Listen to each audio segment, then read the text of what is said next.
Hi there, and welcome back to Forsaken Joe.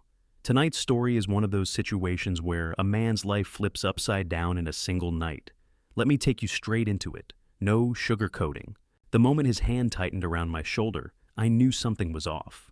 We weren't in some dark alley or a shady bar. We were at my wife's work event, a polished corporate gala with champagne glasses and forced smiles. Yet this guy, the so-called alpha male of her office, leaned close to my ear and muttered, "You're in the wrong place, pal. She deserves someone who knows how to play this game." It wasn't a joke. There was something in his tone, low, sharp, almost daring me to react. My heart started pounding, and I swear, for a second, I thought everyone in the room could hear it. I laughed awkwardly, trying to shrug it off, but his grip didn't loosen. He stared at me like he knew every insecurity I had, like he could see right through me. I wanted to push him away, to tell him to back off, but all I managed to say was, "What's your problem?" And then he smiled, not a friendly smile, the kind of smile that says, "I've already won." He leaned even closer and whispered, "Just stay out of my way, and you won't get hurt." I froze. Did he just threaten me? At her work event? I glanced around. People were laughing, clinking glasses, oblivious. My wife was across the room, chatting with some colleagues, completely unaware that her office's golden boy had just planted a seed of chaos in my head. On the drive home, I kept replaying it over and over. His words, that smug grin. I wanted to tell my wife, but I couldn't. I couldn't even explain why. I just couldn't. Maybe I was scared of what she'd say. Or maybe, deep down, I already knew there was more to this story, something I wasn't ready to hear. But here's the thing. He has no idea what kind of storm he just unleashed. The next morning felt wrong from the moment I opened my eyes. Clara was already awake, humming softly as she made coffee like nothing had happened. I sat at the kitchen table, staring into my mug, replaying Lance's words on an endless loop. She looked at me with that casual smile, the one I used to love, but all I could think was, who the hell is this guy to her? I wanted to ask her directly, but something in me froze. Instead, I muttered something pathetic like, "You were talking to him a lot last night." She barely glanced up, just shrugged and said, "Oh, Lance? He's harmless. You're overthinking." Harmless. Yeah, right. I tried to let it go, but every time she touched her phone that day, I felt this burning suspicion crawling under my skin. It wasn't just what he said. It was how he looked at me, like I was an obstacle, not a husband. That night, while she was taking a shower, I did something I swore I'd never do. I checked her phone. My hands were shaking as I scrolled through her messages, but everything looked clean. Too clean. Not a single text from Lance. No late-night emojis, no work updates, nothing. It was like he didn't exist outside of that event. That's what scared me even more. The following week, Clara had another late team dinner, and this time, I couldn't sit still. I drove to the restaurant, parked a few blocks away, and waited like some sad, paranoid detective. When she came out, Lance was right behind her. He wasn't touching her, but there was something in the way he leaned in to say something. Something that made her laugh and brush her hair back in a way she hadn't done around me in months. My stomach dropped. I wasn't angry. At least, not at first. I just felt small, invisible. When she got home that night, she found me sitting on the couch in the dark. I didn't even know what I was going to say, but she beat me to it. "Why are you looking at me like that, Marvin?" I almost told her I'd followed her, but I chickened out. Instead, I just mumbled, "Are you happy with me?" She laughed softly, kissed my forehead, and said, "You're being weird." That should have reassured me. It didn't. Because the next day I got a message. From an unknown number. Just 4 words. "Stay in your lane." I didn't sleep that night. The text from the unknown number kept flashing in my mind like a warning sign I couldn't ignore. Stay in your lane. Those words hit me harder than Lance's smug little threats at the event. It wasn't just a random message, it felt personal, like someone was watching me, waiting for me to slip. I stared at the phone until sunrise, convincing myself that I had to do something. The next day I made up my mind. I drove to Clara's office building in the late afternoon, pretending I was just there to pick her up. But in reality, I was waiting for him. I sat in the car, my hands gripping the steering wheel so tightly they hurt, until I finally saw him, Lance, walking out like he owned the whole damn world. He didn't see me at first, but when he finally noticed me getting out of the car, his smirk returned, like he'd been expecting me all along. "Marvin," he said, dragging out my name as if it was some joke. "Didn't expect to see you here. Missing your wife already?" The way he said "your wife" made my blood boil. I told him to stay away from Clara, my voice trembling despite my best efforts to sound tough. He just laughed, slow and mocking, like I was some little kid throwing a tantrum. "You don't get it, do you?" he said. "She's not the kind of woman who sticks around for someone like you. Sooner or later, she'll figure it out." I wanted to punch him, but I didn't. I stood there, fists clenched, while he walked away without even looking back. That's what hurt the most, not just his words, but the fact that he didn't even see me as a threat. When I picked Clara up later, I didn't tell her what happened. I just stared at her while she scrolled through her phone in the passenger seat, wondering if she had any idea what this guy was saying about her, about us. But then, something strange happened that night. While Clara was asleep, I heard my phone buzz. Another text. This time, it wasn't just a warning, it was a photo.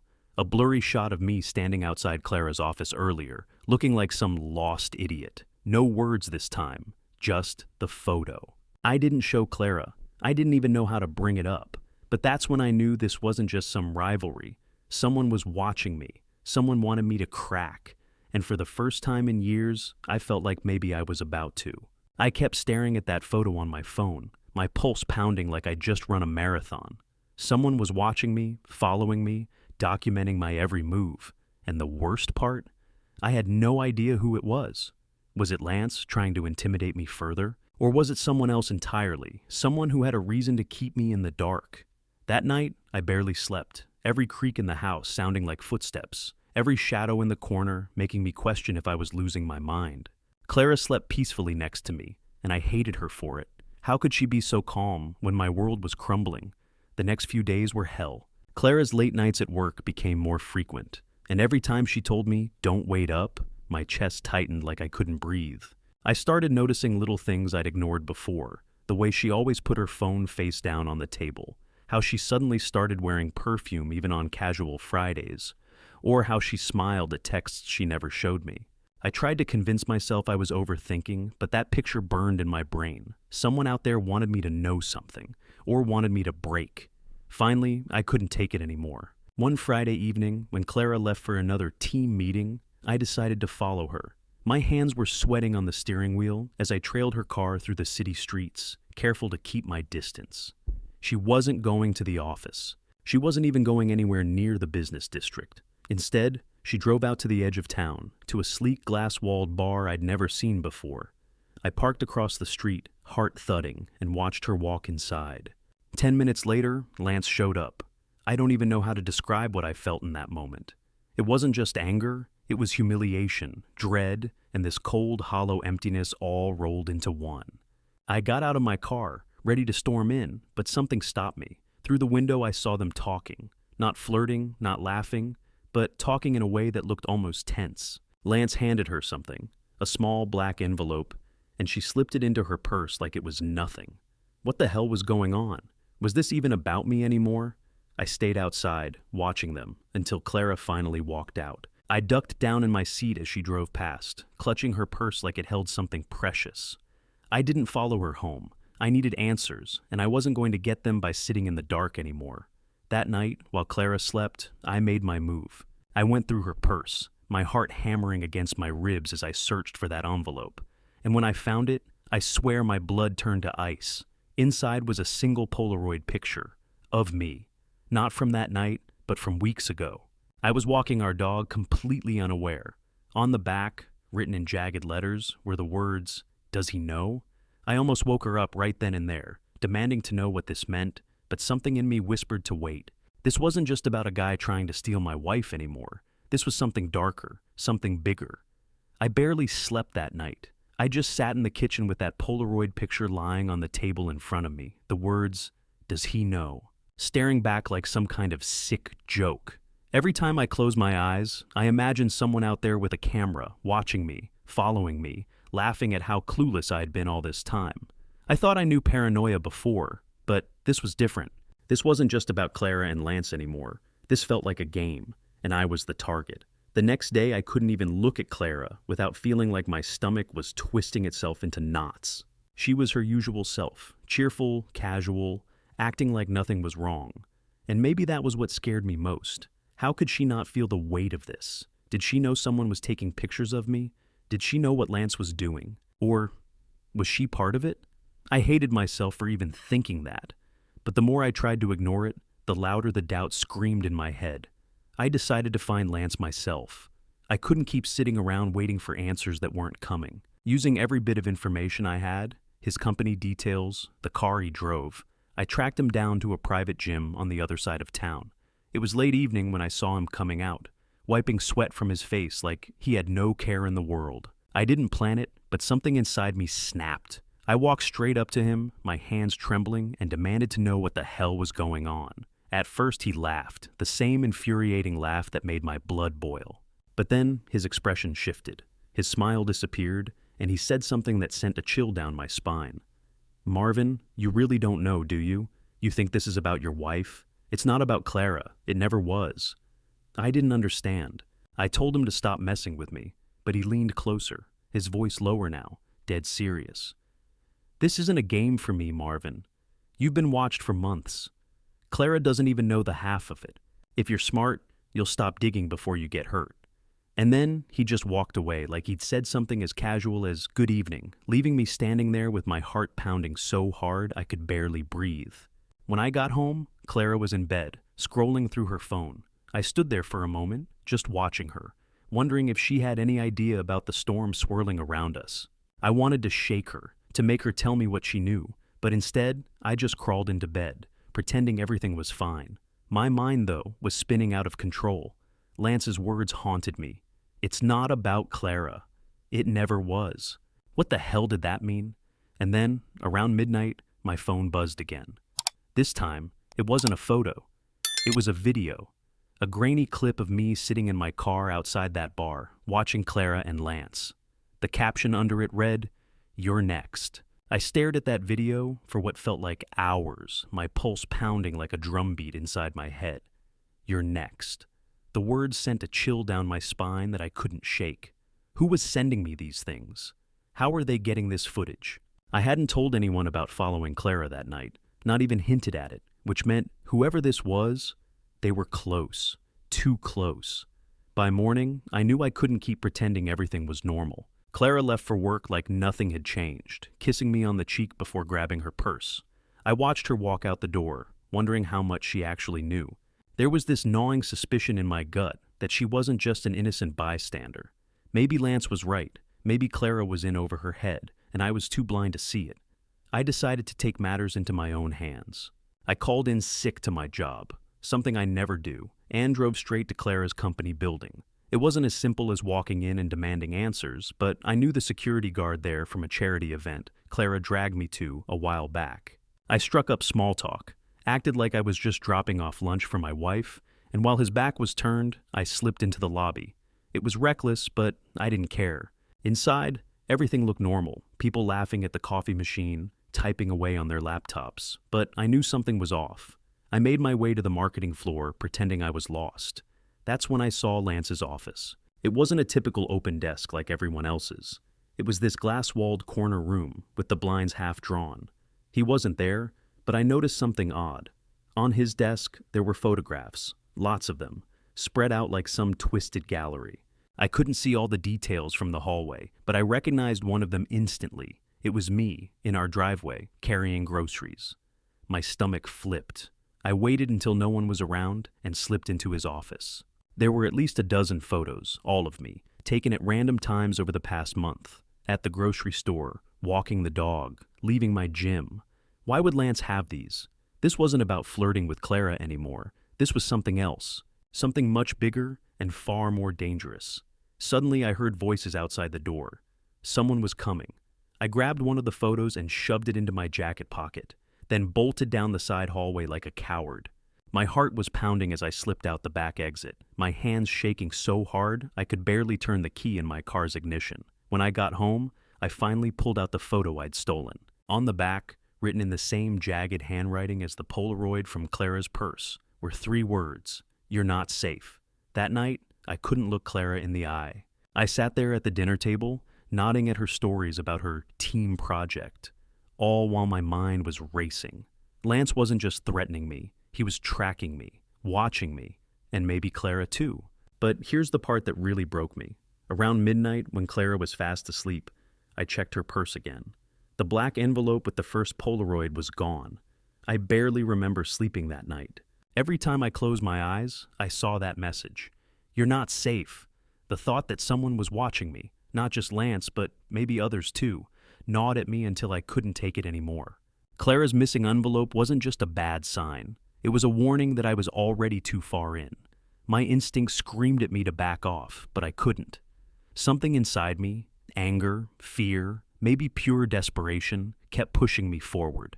The next morning, I decided to follow Lance. It wasn't exactly a solid plan, but I needed answers, and he was the only thread I had.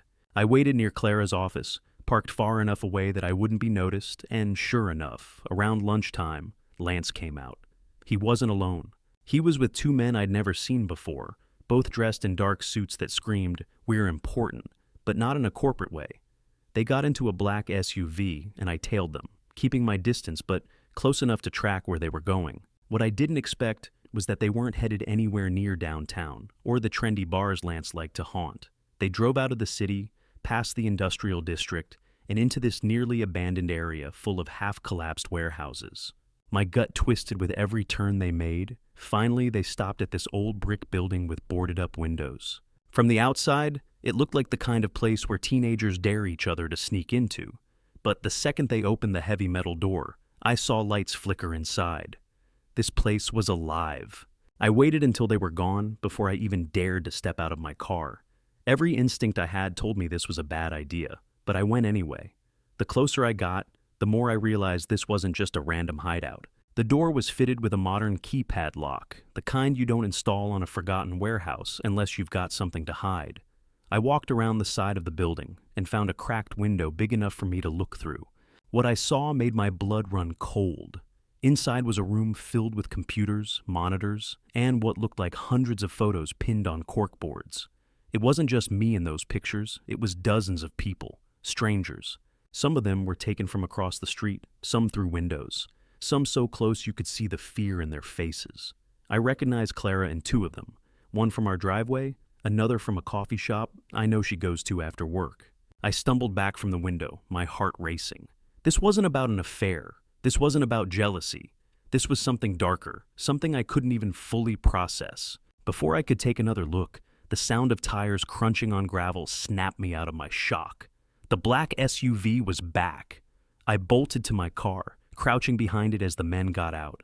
I could hear their voices, low and sharp, but I couldn't make out the words. All I knew was that I had to get out of there before they saw me. I slipped away, my hands trembling on the steering wheel the entire drive home. That night, I couldn't pretend anymore. Clara noticed something was wrong. "Marv, you're scaring me," she said, touching my arm.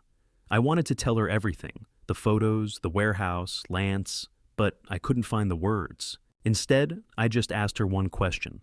"Clara, do you know what Lance is really doing?" She froze, just for a second. But I saw it. She knew something. And when she said, "You're overthinking again," I knew she was lying. I couldn't handle the silence anymore. That night, after hours of pacing, I woke Clara up and told her everything. The messages, the photos, following Lance, even the warehouse. At first, she looked terrified, but then something unexpected happened. She started crying, not out of guilt, but out of pure exhaustion. She sat on the edge of the bed, holding her head in her hands, and whispered, "Marv, I didn't want to drag you into this. I've been protecting you." I was stunned. Clara explained that Lance wasn't just some arrogant coworker. He was part of a private security team her company had hired after receiving a series of serious threats. Clara had stumbled onto something illegal while working on a campaign, something that involved dangerous people trying to launder money through her company's partnerships. She'd gone to HR, and they brought in Lance to quietly monitor the situation. He'd been watching everyone, including me, to ensure no one was in danger. Those photos I found, they were meant to track movements around our house in case we were being followed by the people behind the threats. I didn't believe her at first, but then she showed me an email chain with their head of security, proving everything she said. It wasn't an affair. It wasn't betrayal. It was her way of keeping me safe without scaring me. Lance's behavior, though still condescending, wasn't about Clara. It was about making sure I didn't stumble into something I couldn't handle. That envelope with the Polaroid? A decoy test to check if I was being watched. And somehow, I'd gotten caught in the middle of it all. The next morning, Clara and I met with her company's head of security. They explained everything, and I finally saw Lance again. This time, with an entirely different perspective. He actually apologized in his own smug way, saying, "You've got guts, man. I respect that." I didn't forgive him completely, but I understood. For the first time in weeks, I felt like I could breathe again. Now, Clara and I are closer than ever. We laughed about how my paranoia almost ruined everything, but it also brought us together. We decided to take a break from all the corporate chaos and went on a weekend trip just for ourselves. It felt like a new chapter, one where I could finally trust her again, and maybe trust myself too. And that's how what felt like a nightmare turned into something that made our marriage stronger. Have you ever been in a situation where you misunderstood someone's intentions so badly that it changed your whole perspective? Let me know your story in the comments. I'd love to hear if you've ever faced something similar. Thanks for listening to this confession here on Forsaken Joe. Don't forget to subscribe for more stories like this, and share your own thoughts below. Your story might be the next one we talk about.